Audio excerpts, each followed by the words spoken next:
In the next few days, I want to speak about how psychoanalysis evolved into what it is today. Let's start with Sigmund Freud.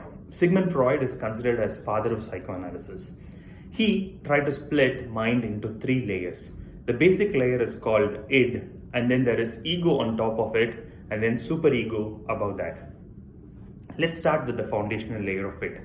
Most of this is subconscious. We do not know what's happening in id. It largely involves basic instincts. Recently we spoke about the basic needs of mind. Mind seeks attachment, unconditional love. Mind seeks control. It wants to know what's happening. Mind also wants to increase pleasure, at the same time reduce pain. This is probably why we watch a lot of Netflix. We try to increase pleasure aspects. And finally, mind also wants to improve itself. This is why most people are into self-help books. So some of these basic needs of mind, despite being contradictory, for example, need for pleasure contradicts with need for self-improvement. These basic needs form the basic layer id, or the foundational layer of mind. I told you this is largely subconscious, so we consciously do not know what's happening in it.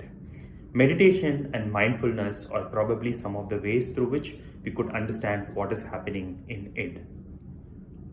Before we understand ego, I would like to first cover superego, the topmost layer of the mind.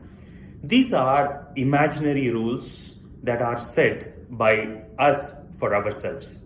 A large part of this is formed by the society. Our society generally governs what is right and what is not. And these rules are imbibed in our mind, and we set our own rules, and this determines whether we are doing something right or wrong. Superego also evolves with how we are brought up as kids. The more and more parents reinforce certain habits for kids, the kids begin to think that is the right approach to life. And if they don't follow that, they begin to form some guilt. This is superego. Ego, the middle layer in between, is the conscious mind. This is the actual thinking mind, which tries to negotiate between superego and id and live our daily life. And Sigmund Freud says id, ego, and superego are the basic three components of how our mind works. Thank you.